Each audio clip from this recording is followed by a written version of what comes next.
60 years and older, protect against RSV with Arexvy. Arexvy is a vaccine used to prevent lower respiratory disease from RSV in people 60 years and older. Arexvy does not protect everyone and is not for those with severe allergic reactions to its ingredients. Those with weakened immune systems may have a lower response to the vaccine. The most common side effects are injection site pain, fatigue, muscle pain, headache, and joint pain. I chose Arexvy. RSV? Make it Arexvy. Tomorrow on ET, our Irwin family exclusive. What is a fun memory with your dad? Bindi with brother Robert and mom Terry. Plus, her Mother's Day plans with 3-year-old daughter Grace. Grace is a cutie. Now, before we go, 2 million people. Happening now. Shots fired into this one home take a deadly toll on a family and cut through the heart of the neighborhood. I'll tell you why one man says he saw this kind of trouble coming. A cold front is just hours away. I'll talk about the changes you'll notice and when you'll feel them in just a little bit, along with updated storm chances for the weekend. Thinking about going electric for your next lawnmower? Coming up, results of lawnmower tests, which ones cut it, and what you can expect to pay. The news at 5 starts right now. And we begin with new video and new angles of the moments that 2 gunmen fired straight into a family's home, forever changing the lives of the people inside. That video released during a news conference that wrapped up just within this hour. Sheriff Javier Salazar putting out the new pictures and new descriptions. As the search for those shooters continue, we are learning a lot more about what the investigators are dealing with here. 1 4-year-old killed, 2 more kids just out of surgery in critical condition, and 2 parents also hit. Our Avery Everett was at that news conference. She joins us live now outside the sheriff's office. Avery, we have a much clearer description now and picture of the suspects investigators are looking for. Yeah, we're told a big chunk of the Bexar County Sheriff's Office is actually working on this case. And within the last hour, we were able to get a look at that new surveillance video that shows a closer look at the suspects and also shows just how many rounds they fired into that home. I want to show you that video, but first I do want to warn you that it might be hard to watch. So this surveillance video is released in an effort to identify the 2 people who fired at this home. The video comes from a neighbor's surveillance camera and shows men getting out of a gray car and firing 30 rounds. We know this is a townhome complex and 2 units were hit, but the 5 victims who have been confirmed as a family with 3 children under the age of 10 were all in just 1 unit. The sheriff showed us the latest images of these 2 suspects. Now, neither picture is clear, but both appear to be young adult males. The sheriff says his team worked overnight and still has crews out there on Windsor Hollow right now investigating this shooting. And within this afternoon alone, I was able to speak to the family of those 5 victims. And they're just devastated at the loss of their 4-year-old girl and also that 2 other children under the age of 10 were shot and are now recovering from surgeries. We do know that those 2 adults were also shot. We're told they're in stable condition. But at 6 o'clock, we'll also show you another angle of that new security footage, specifically looking at the suspect vehicle and how Sheriff Javier Salazar says there might be more people at play here. Reporting live, I'm Avery Everett, KSAT 12 News. Thank you, Avery. We'll stay on top of it and tune in at 6. Meantime, the targeting of this family, while shocking to some, comes without total surprise to others. Katrina Weber went back out to that neighborhood today and talked with those who now live next to a crime scene. Surveillance video released by the Bexar County Sheriff's Office shows an attack on a house full of people. Someone fired dozens of rounds last night into the home on Windsor Hollow near Walsham Road. In the aftermath, the sheriff tried to sum it up into words. For lack of a better term, they Swiss cheesed the front of that house. This morning, you could see his words in pictures, each piece of paper here marking a bullet hole. What also became clear is 1 of 3 children shot. A 4-year-old girl had died. 2 adults also were wounded. Why would you come and do that? That's childish. That's childish. It's immature. You ain't a man. Donnie Soto was one of many neighbors who stopped by, curious and furious about the violence, which he says has been happening too often. I mean, if you have all that anger and all that animosity built up, there's a lot of stuff going on overseas. If you want to shoot a gun, hey, jump in uniform, raise your hand, head down seas. Others, like this woman who wanted her identity hidden, left small shows of sympathy. It hurts my heart that the children, then unfortunately 1 passed away Just all in all, everyone in the household got hit. In his briefing, the sheriff called this a targeted shooting. Now, you can see how this house was hit by multiple rounds of gunfire, but in spite of that, nothing else here was hit. Katrina Weber, KSAT 12 News. Now we have breaking news coming out of City Hall, where the city attorney may be losing his job. Several city council members coming together this afternoon to oust the man who has held that job since 2016. Our Garrett Berger is at City Hall, where the move for change in the top legal job in the city appears to be underway. Garrett. Well, this all has to do with a request from 5 council members: Melissa Cabello-Harvada, Terry Castillo, Jalen McKee-Rodriguez, Marina Aldegrete-Gavito, and Mark White. They say that there's a lack of transparency and inconsistent legal opinions from the city's top lawyer, Andy Segovia. Now, while they say there are more complaints, this was all kicked off by their request yesterday for a closed-door meeting and Segovia's denial of that request. Now, the council was discussing the upcoming budget yesterday and how the stalled fire contract negotiations could affect it. But after the mayor shot down a request to discuss specifics of those negotiations behind closed doors, those 5 council members filed a memo to force such a meeting to happen. The members say that Segovia had previously told them negotiation talks have to take place in executive session, which is confidential and not public. But after they filed their request, they say Segovia told them it wouldn't happen. Maybe there would be one in public. The group says this was the last straw, and there have been other cases where he hasn't followed council wishes or given inconsistent legal advice. So today, the group filed a second memo to force another meeting. This one to discuss whether Segovia needs to go. The group had mixed reasons for calling the meeting and whether they definitively want Segovia out of the job. Though Public Safety Chairwoman Melissa Cabello-Harvada was clear. I'm going to say yes. I'm looking for that. I'm looking for a replacement. I think it's time for a change. I've been on council 5 years. It's time. And I'll tell you, we're airing a little bit of dirty laundry here, but it's gotten to that point. We have tried to work internally several times, me over my last 3 terms, and I've gotten to the point where the answer for me is yes. But City Council doesn't control Segovia's job. The only person that City Council can actually hire is the city manager. And the city manager is the one who makes all other personnel decisions.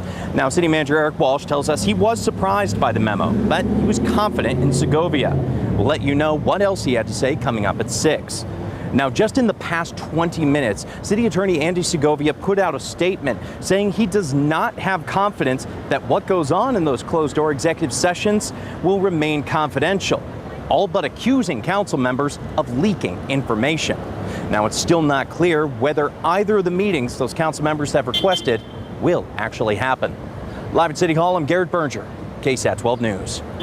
Thank you, Garrett. The Biden administration proposing a rule today that would crack down on migrants ineligible to claim asylum. It's the president's latest move to address illegal immigration in this country. Julia Benbrook at the White House with a closer look at what might be a major policy shift for Biden.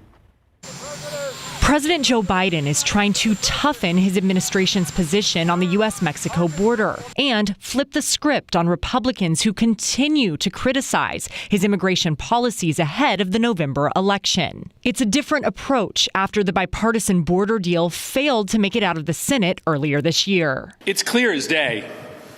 Republicans are addicted to using the issue of immigration as a political tool.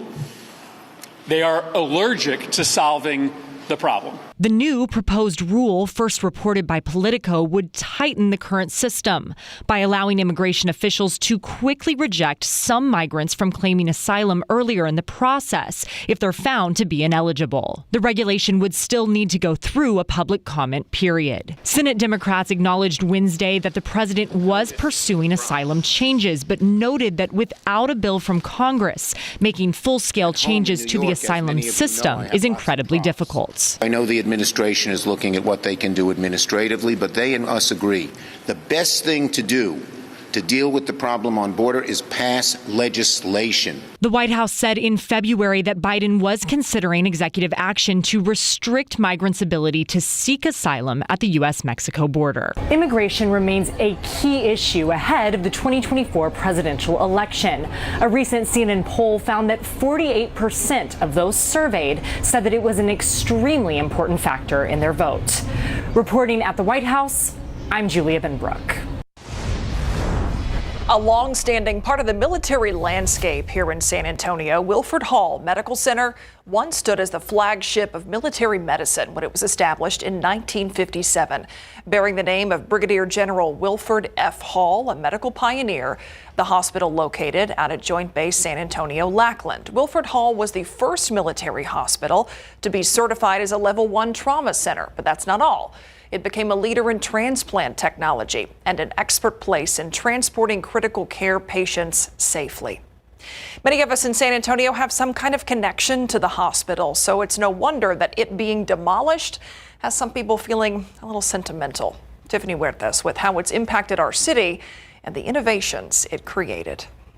It's amazing to see that there is one operator and that one piece of equipment has done all the demolition of old Wilford Hall.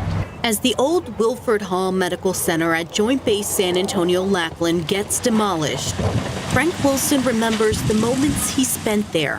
When I was in the military, I was seen here, and also my son was born here in 2001.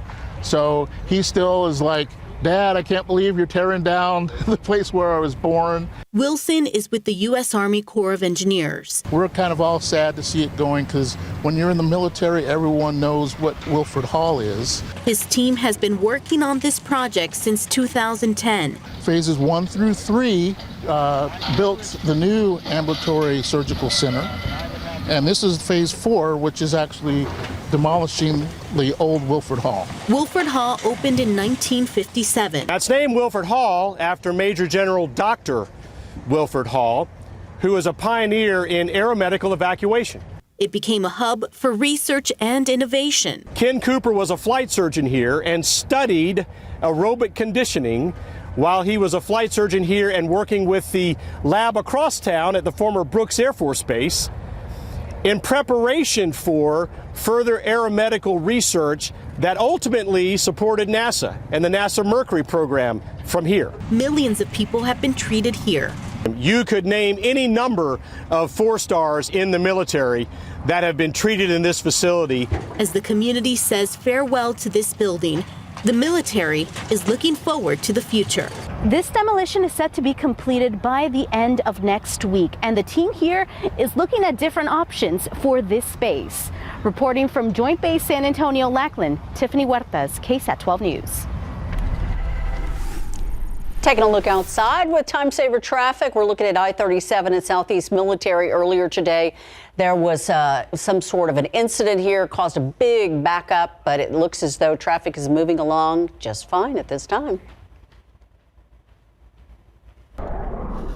And looking outside, we have that thick haze in the air again today. We'll get to that coming up in a few minutes. But let's talk temperatures. We made it to 95 with our sunshine today. That's 10 degrees above average and just 2 degrees shy of the record set back in 1967. Widespread 90s, but you go to the Rio Grande, triple digits, 108 in Warren's backyard in Del Rio. That's also the official temperature at the airport and a record for the day by 2 degrees. 96 in Kerrville, 94 Floresville, and you get the idea. Low to mid 90s what we have for the most part across our area. Now, I want to give you the wider view because temperatures definitely cooler off to the north. Check out Abilene at 74, Lubbock at 79.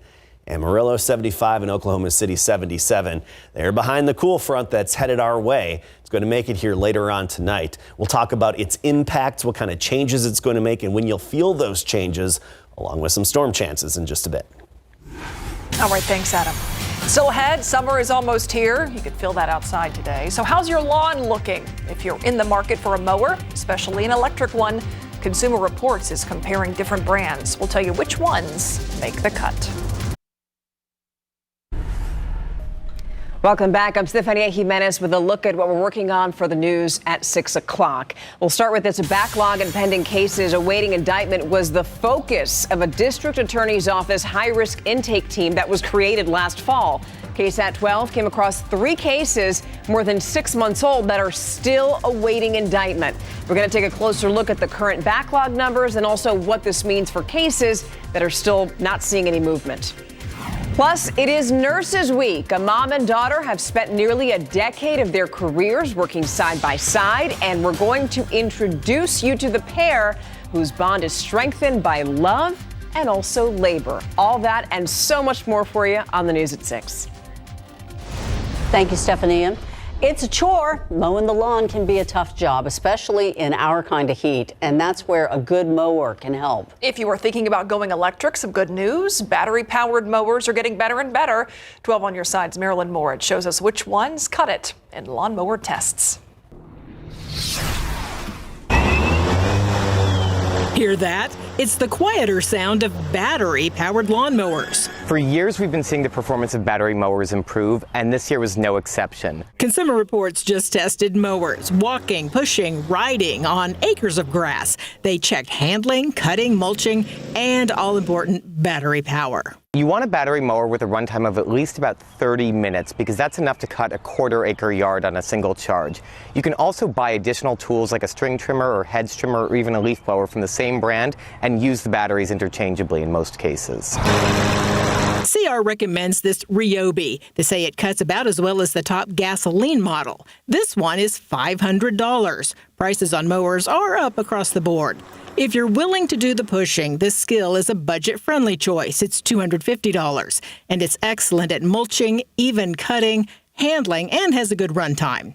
If you have a lot of ground to cover, think Ride On. This Cub Cadet didn't run as long as top performers, but CR recommends it because it's excellent at mulching, handling, and even cutting, and it costs thousands of dollars less than other ride-ons. For large lawns, they say you might want to consider a zero-turn radius mower. There's a learning curve to driving it. They are faster and can maneuver around trees. Marilyn Moritz, KSAT 12 News. And in this weather, how wonderful to be out there mowing the lawn with this kind of humidity. And there's also a little something extra out in the sky, Adam. Yeah, you can see it right there. We have that extra haze in our sky. And you notice those bugs flying around? It's fly season around here, and I bet many people can relate in your kitchens, right? Yes. Yep, not the only one. Time to make those homemade fly traps. What's your concoction? It's a closely held secret for some. All right, let's take a look at our time lapse today because I want to show you the smoke that's in the air. And as I play this, you'll really see the reduced visibility. Typically, we can see the downtown skyline on the left-hand side of the screen, but you can't this afternoon because of that smoke that's in the air. And this is from the annual agricultural burning down in Mexico and even Central America. Here's a look at the smoke. It's even thicker over Houston and the Gulf of Mexico. The burning down in southern Mexico and Central America and the low-level winds carrying it northward. Now, that cool front that's moving through later tonight will shift the winds out of the north, and it's not going to be as hazy, not as much smoke in the air tomorrow and on into Saturday. Here's that cold front. It's off to the north of us, Dallas, all the way down toward Waco is where we have the severe weather, then stretching westward just about to San Angelo. And right now we've got some thunderstorm activity along and ahead of that cold front. And even when it moves in here, we have a 20% chance of storms. One of the big questions is, can any of these storms, especially right here, work their way into the hill country or anywhere near San Antonio? Right now, odds are favoring no, but there is that slight chance. And anything that pops up could quickly become strong to severe. Notice the futurecast keeping that action closer to Austin than maybe clipping some of our eastern counties later on this evening. Then the clouds fill back in for tomorrow morning, another gray start to the day. But we'll have some breaks in the clouds and some sunshine. And by the afternoon, some showers and storms closer to the Rio Grande. A few of those could drift eastward later in the day, giving us another 20% chance of a few showers tomorrow. So this evening, that's at 20%. Tomorrow as well. Saturday, we're up to 30%, mainly just some shower activity, but by Sunday we could see some thunderstorms, and we have that still at 40%, so scattered in nature. And even into early next week, we could see some isolated storms triggering. Nothing too widespread and organized, though, as of yet. Dew point's still very high. Dewey's well into the 70s. 73-degree dew point officially here in town, so we're at 75 Gonzales, really feeling that mugginess in the air. That will gradually change. With that northerly wind behind that cold front throughout the day tomorrow, those dew points will fall off, starting in the 60s in the morning and then falling down closer to the low 60s and upper 50s by midday tomorrow. So still a bit of humidity in the air behind this front, but not as oppressive. 72 in the morning, 79 at noon, 85 the high temperature tomorrow. Del Rio, 20 degrees cooler tomorrow afternoon than today.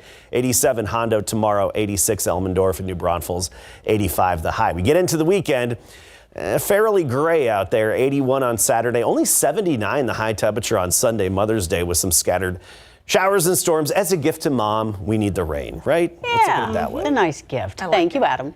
All right, we have some incredible soccer talent to talk about, Larry. So Landry Walker, 14 years old. He's a freshman at Piper High School, and he's living out an awesome dream. He's going to play for the U.S. U15 national team. We're going to introduce you to him. Plus, the Indy 11 eliminated SAFC in the U.S. Open Cup. Coming up.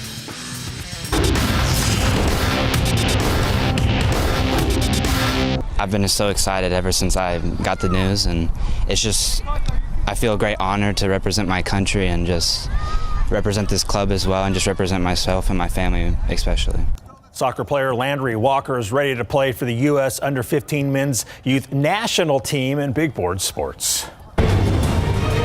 San Antonio FC Academy has produced some big-time talent over the years, but 14-year-old Landry Walker might be one of the best soccer players San Antonio has ever seen. We were at practice this week to catch a glimpse of the young phenom, who's only a freshman at Piper High School, but he recently got called up to join the U.S. Under-15 men's national team to play for the U.S. in a tournament in Croatia. And Landry shared his thoughts on getting to the national team level.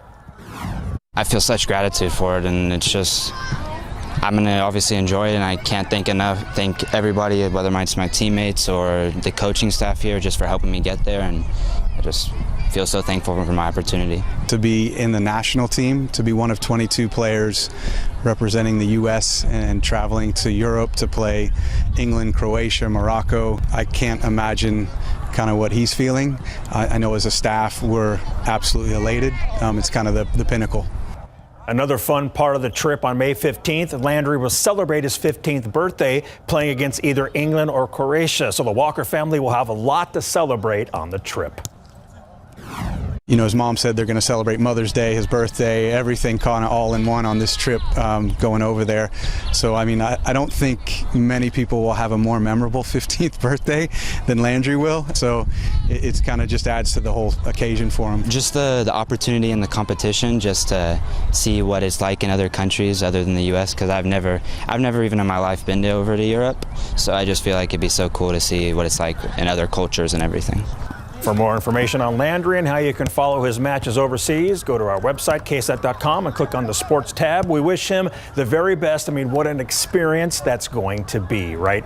Last night, San Antonio FC played at the Indy 11 in the U.S. Open Cup round of 32. Indy wasting no time, scoring off the keeper just 2 minutes into the match. And Indy 11 wins 2-0, eliminating SAFC from the U.S. Open Cup. That's it for sports. We'll be right back after the break. Thanks so much for watching the News at 5 with us. World News is next. We'll see you right back here at 6 o'clock.